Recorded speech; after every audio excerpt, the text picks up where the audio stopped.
Welcome to Just Break Up, the podcast about love, heartbreak, and all the relationship advice you don't want to hear. My name is Sierra DeMulder. And I'm Sam Blackwell.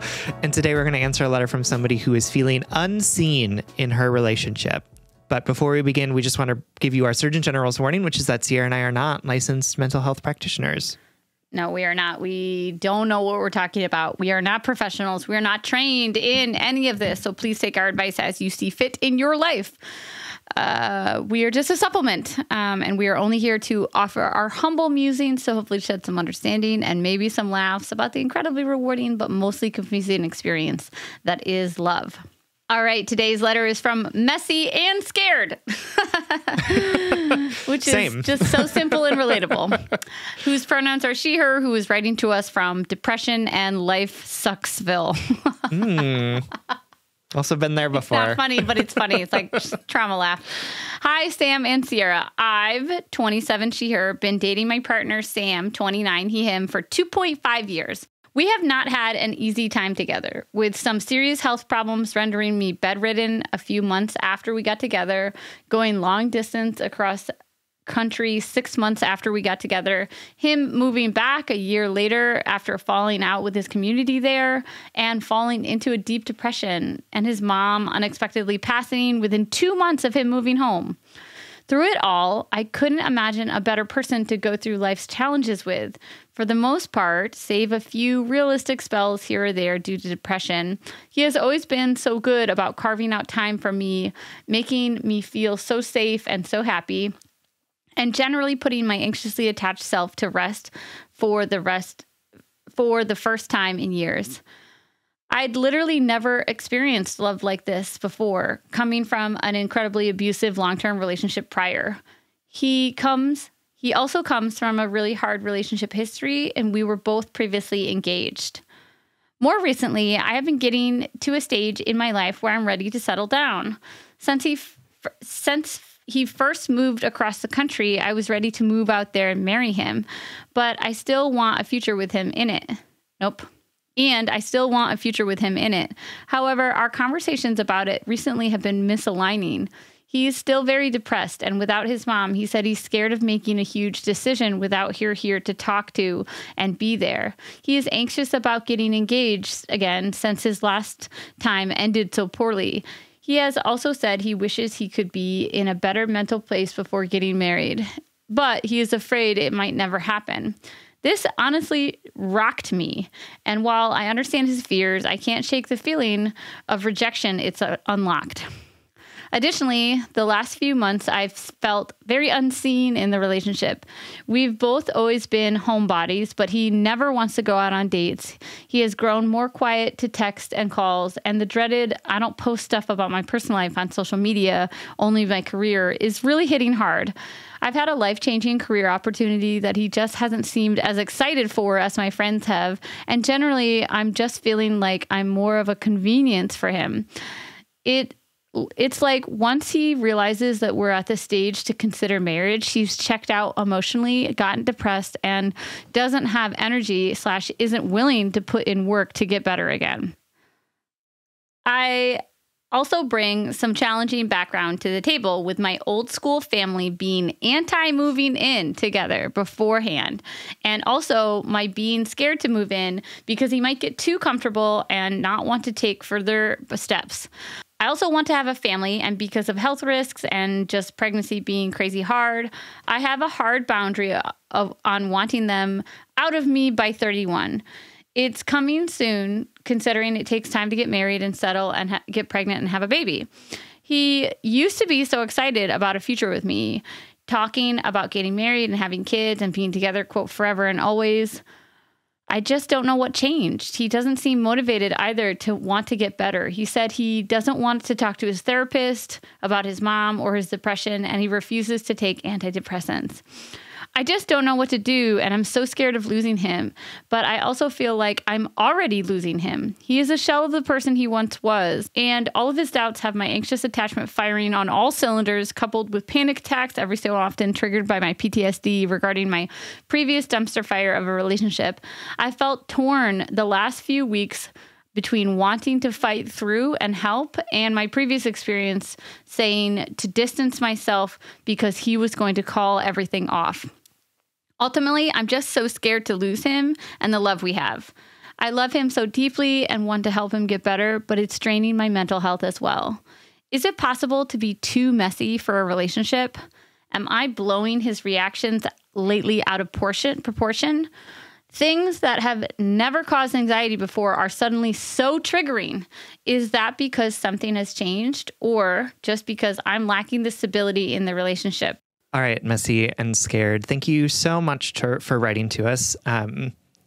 I'm so sorry that you and your partner have been through so much over the course of the last couple years. I know that your health has been a challenge, and also, him losing a community and also losing his mom. That is a really challenging place to be in. And I know that as somebody who has been the support for somebody who has lost a parent, right? Like, it's a really hard and really challenging thing to navigate, even more so than it was losing my parent, because it's not happening to you. It's just happening to somebody that you love. And it's confusing and weird. And they're behaving in ways that are unexpected because you're not in their body and you don't know what's going on with them. And that can be really, really challenging. And I'm really sorry that you're feeling so unseen in this relationship. I think that you are, or that it's understandable that you're feeling like, we haven't been on a date. You're not responding as much as you used to. I'm not seeing us on your social media. You're not excited about this big career change that's happening for me. Like, it's hard to go to the person that you love, that you want to be excited for you and want to smile for you and be there for you. And they're not capable of doing that in this moment. That's a really hard place to be. So Sierra and I are going to get into some advice around how to navigate this. And I think we're also going to ask you some big questions about this relationship and what you want from it. But before we do that, we are going to take a quick break.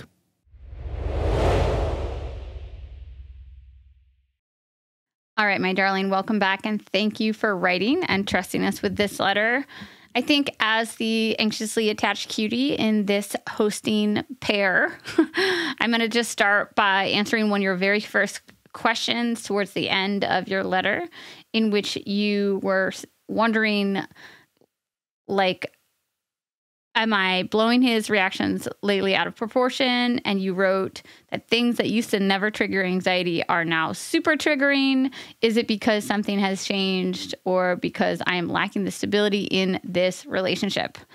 And I can only surmise or guess based off of what you shared with me. But as an anxiously attached person, I know exactly the spiral that you're talking about when you feel even the hint of something going wrong, or even worse, when things get really difficult and things are not as ease-filled as they used to be, or like the reassurances aren't coming as freely. It doesn't feel as exciting. Like, I know the exact anxiously attached spiral that you're talking about, where you're like, oh my God, is this a big deal? Is this real? Am I blowing this out of proportion?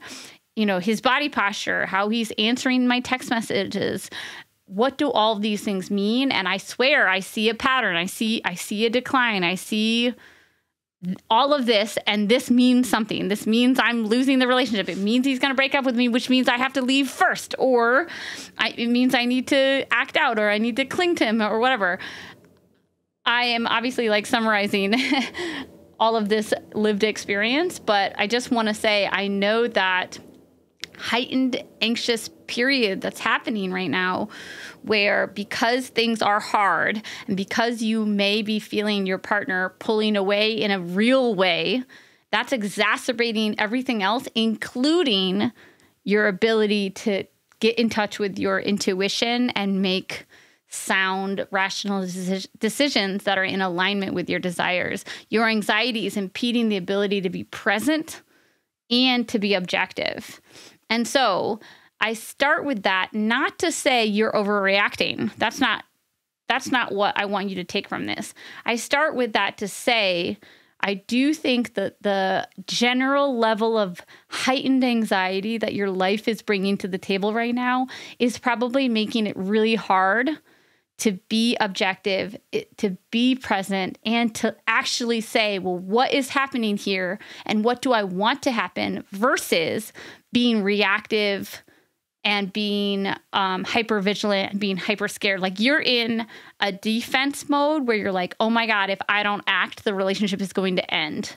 And what I want you to get to is a more stable, nurturing, and curious place. Am I getting my needs met?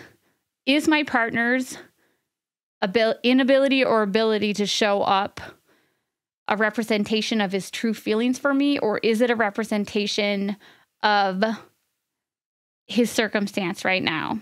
How much of that can bend and ebb towards each other? How much am I willing? How much, like, if your needs aren't getting met right now, how much of that can you excuse because of what's going on in his life and rest in? And how much of it are you saying, like, this person is not a safe and secure person for me moving forward? I know it's hard, but it's the question isn't, am I overreacting? The question is, how can I calm my nervous system in such a way that I can make thoughtful inquiries about my needs and about my partner's capacity? Does that make sense? Yep. Absolutely. Absolutely. Yeah. Cause I think, in my experience with folks who have anxious attachment styles is that, like, they're really good pattern spotters, and also the pattern tends to be about them, right? And like the decisions that their partner is making, and whether or not they pay attention to them, whether or not their body language is in the way that it should be, whether or not they're making effort during, to go on dates or whatever, is about, like, them and their lovability, right? Like, them and their partner's willingness to be in relationship, or whether or not they want to be in relationship, right? And so, like, part of it, I think, is also about, like, decentering ourselves from situations that are, like, about so much more than just us or our relationship. Like the thing that you say in your letter of, like, it's like he realized that we were starting to get to the point of marriage, and then he's checked out emotionally, gotten depressed, and doesn't have the energy and isn't willing to make it better. And, like, I totally understand that, like, that's how it feels to you. And I want to disrupt that a little bit and say, like, I don't think it's the fact that he's gotten to the point of marriage, right? That he's, like, suddenly emotionally avoidant and checking out because of you or because of the marriage, right? Like, his mom died, and he had a terrible experience when he moved away, and his community had a fallout with his community, and the destabilization of both of those things would be enough for anyone to be in a place where they can't show up in the way that they would want to, or they might have different priorities about what they're spending time and energy on, and not necessarily about, oh, marriage, I'm afraid of that, right? Like, I don't know your partner, but I could imagine that he's not afraid of marriage. He's afraid of what he told you he's afraid of, which is getting married without his mom there. Like, the destabilizing aspect of losing a parent or somebody else that you're really close to that has been in your life for a long time, right, makes stuff like that so much more difficult, right? And it sounds like his mom hasn't even been dead for a year at this point, right? Like, he hasn't even hit any of the milestones yet, right? Like, he hasn't hit the biggest milestone yet. So I think the idea isn't about marriage. I think the idea that he's struggling with is the idea that marriage without his mom there, right? Like, yeah. How could he possibly make a decision to get married when what he imagined his wedding, what he imagined his marriage is going to look like is going to be completely different because he won't have his mom there, right? Like, yes. And I'm saying it this explicitly, not because I'm, like, trying to call you out or call you insensitive in any way, because, like, I get it. Like, I also deeply understand what it feels like to be in relationship with somebody who's experiencing grief and thinking, like, what am I doing wrong? Right? Like, how am I showing up in ways that he's not appreciating, or that are making things worse, or, like, all of these things that you're talking about, right? Like, and this feeling of, like, okay, but, like, we have a life that we need to live, right? Like, we have things that we've decided that we wanted to do, that we've talked about, and now those things are being disrupted. And all I can tell you is that, like, this this grief that he's experiencing is so disruptive that it challenges everything that came before it, right? It changes, and it's a new lens through which he's looking at the world. And it's a painful one, right? Like it's a deeply painful lens to have to be looking through. And he, hopefully, with the help of a therapist, and I hope that he talks to his therapist about this, because that was also, I get it. Like, I'm concerned about that too, that he's not talking about it. But like, that lens will always be there. And he has to learn how to look through it and not feel pain 100% of the time. But I just want to like name that, because I think it's important to hold in this moment that like, I know that you had a plan for what your life and your relationship was going to look like. So did he, right? Like, so did he. And then suddenly this terrible thing happened, and now the plan looks really different. And to a certain extent, to be in relationship with folks means that sometimes we have to abandon the plan when something terrible or monumental happens to the person that we're in relationship with. Sometimes that means that we have to be okay with the idea that things are going to change. Or if the plan really is the priority, right? Like if the timeline is the thing that you really want, then this isn't the right relationship for you, right? Because he's a different person now that he's gone through this experience. And that means that the things that happened before are still there, but they're colored entirely differently with this grief that he's experiencing. Yeah. Was that too much? Sorry. It was perfect. I think that's super appropriate. Okay. And I think the last note that you added makes it perfect, because if he is unable to, we're not saying stay with this person. Yeah, and just take it on the chin. Making you unhappy. Absolutely. Unhappy. Yeah. And if you can't commit to the life that you want to live, but we're also saying your partner is going through an extreme transition right now still, that he is going to be forever altered from, right? And I feel like our anxiety likes to take refuge in things like timelines, right? In things like, okay, well, I'll get married by the time I'm 28, and that means I'll get pregnant the following year, and then I'll have my next baby, and then I'll be all done with baby having by 31, and then this is going to happen, right? And you know, what's this phrase, like God laughs at plans? For sure. Like, fuck that phrase. Our anxiety finds false comfort in timelines, and we make them because it makes sense to us, because that's what we do with the chaos of life, right? I absolutely, as somebody who has like a baby making body, I know the very real, tangible anxiety and need that comes from that sort of family planning, forward thinking, that shared vision that you have for your life. But it has to be shared, right? Or you have to find somebody that you share it with. And I just want to say that timeline, I think you might be holding on to that timeline right now because it's what feels stable, right? But it's an assumption of stability. It's an assumption of, okay, I can get pregnant this fast, or we're going to get married after this much time after it. What I don't want you to hear from this is you can't have concrete needs in your relationship. You absolutely can say, I only want to be in this relationship if we are both collectively moving towards a future in which we start a family. That is so reasonable to me. In fact, my next point is all going to be about open communication, that there's like no tricking people into it, or there's no game around shared vision, family planning. You got to be straightforward, you know? So I just want to make sure you hear that like, I have no problem with your timeline. I have no problem with your goals. I just want to remind you that the security that your anxiety is seeking from that timeline isn't real. None of it's guaranteed. None of it's guaranteed, and it's just an estimate, right? I think especially as anxious attached cuties, our nervous system gets so spiked that we want facts, we want figures, we want calendar dates, and we want Zoom links. We want, you know what I mean?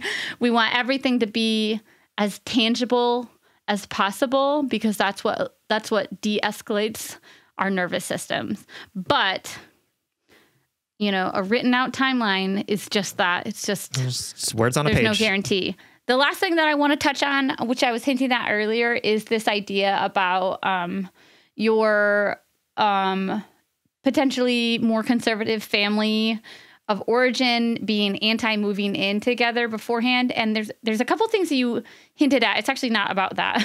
It's about the fact that you might be scared to move in because he'll get too comfortable and not want to take further steps and things like that. I just want to reiterate what I sort of said before, which is there's no cheat code around having to communicate explicitly and getting them and then taking their word at face value. I think that we have so many terrible examples in popular culture and rom-coms about like getting our needs met in these roundabout ways. The idea that you're afraid to move in because you would be afraid of like the traditional male, trope of like feeling too comfortable before getting engaged, right? You can't, there's no, how you solve that? You say to your partner, I want to move in. Are you interested in living together? Are you interested in getting married? Do you want to have a family? Do you still want to do these things? Because those are what I want. I just want to reiterate that there's no getting around that sort of direct communication, especially in long-term future building relationships. I feel like we've been sold a lot of false narratives around that and the undercurrent of them all is like, you got to trick them into committing. And like, that is not healthy. And that is not, and I don't even think that's what you're doing. I just sort of like, I got that from that one line, just the essence of it. And if you don't relate to any of this, don't listen to this advice. No bone in my body is judging you right now or thinks ill of you. Like, this is just me this is just me reminding you that your best tool, your best strategy in all of this, in every issue you brought to us in this letter, is direct communication, being as honest and as like emotionally neutral to each of your own responses. Like, okay, if he says X, Y, and Z, I have to believe that. And then you take what he says, not emotionally neutral. That's the wrong phrase. Let me finish what I'm saying. Hear what he says and then apply it to your own feelings and decide how that makes you feel and decide what you want to do moving forward. If he says, I'm not ready to move in together and I don't want to get engaged, and then you can say, I want to be with somebody who wants to get married and start a family. Are you that person? Can you be that person for me? Yep. Does that make sense? I feel like I spiraled a little there, but no, I think it all makes sense. And I also think that like, even short of some of these like big ticket, like relationship escalator milestones, I think that there's even something here about like, I know that he is going through a bunch of things. I know that his grief and depression are sort of like taking hold of lots of his life. And you also get to have feelings about how that makes you feel, right? Like you also get to say, hey, friend, I know that you're going through a lot. I know that this is a really hard time for you, and I am here to be supportive and understanding of that. And I'm also feeling like I'm not being paid attention to in this relationship, right? I had that big promotion and you didn't even tell me you were happy for me, right? Or, we haven't been on a date in such and such a time, right? And so I'm feeling unseen in this, and I don't need you to get over how you're feeling, and I don't need you to be happy. I do need us to find time where we can feel connected to each other. I do need us to be able to have more conversations about what's going on in my life, because I also want to share it with you and have your support on that, right? Like that kind of stuff I think is more helpful than trying to like hold people to a timeline that has been hugely disrupted by what's been happening. I'm so glad you said that, because I feel like my point was lost in trying to hold the next step boundaries and really reminding me of the promotion thing. What about your relationship and your partner makes you feel like you can't say to them, I don't feel like you are as happy for me as the rest of my community. Is that true? I feel unsupported. Like that to me is the issue here, not the timeline about when you're going to get engaged, And I also think it's okay for you to also say, like, I'm not equipped to be able to manage all of this on my own. And so, like, I need you to talk to your therapist about what's been going on with your mom, right? Like, and I think that it's okay if that's a deal breaker. Like, I think that it's okay if you say, like, this isn't sustainable for me and I need you to find support with somebody who's trying to do this, right? Like, and if you decide that, like, you need to break up after that, right? Like, I absolutely think that that's understandable. I'm trying to, in this advice that I'm giving to you, and I think that you're trying to do this in your own real life that isn't just like words on a page, is like, how do you thread the needle between understanding that this is hugely disruptive and that your partner isn't making choices about your relationship in a vacuum, right? He's not just like looking at you and deciding, I'm going to pay attention to her or not pay attention to her, but instead is like compounded by all of this horrible shit that's been happening to him, with the idea that, yes, that horrible shit has happened and we can create all sorts of space and compassion and understanding for that. And also, you are a person in this relationship who gets to ask for things that you need and that you need support in. And there's no like black and white, this is okay, this is not okay, right? It's all really messy. And I think we need to sit in the messiness of it so that we can be able to make more decisions that are more in alignment with what we actually want, and stop looking for this is right, this is wrong, because that's never going to happen here. Like Sierra said, like, this type of communication is like not just a like, cool, we have it sat down and then we write down the thing and then that's the thing we hold ourselves to, right? Like, although that can happen if that's the way you both think and process, but like more so like, how are we building the muscles that we need to be able to have these types of conversations with each other consistently, so that it doesn't feel like when shit hits the fan, you're like, we have no language to talk about the fact that we seem to be in two different relationships with each other, right? I don't have the capacity to be able to say to him, I feel really unseen by this thing, right? Like, that's the muscle we're trying to build, because there's no like black and white around it. It's just all messy, uncomfortable, and takes work, takes time and capacity to be able to figure out what tools we need to be able to do it. Absolutely. This is all to say, this is tricky. This is hard. This is emotional, and both your partner and your desires are valid, because you're both going through a difficult time. So now we figure out, are your needs in alignment? Are you able to give? Are you able to bend? Or do you need to look elsewhere? I want to make sure you want to be in a relationship with this person and not just for this relationship to work. All right, my darling. We know this is challenging, but we love you, and we are so glad that you felt safe enough to trust us with your letter. We love you so much. Thank you for writing. We hope this helps.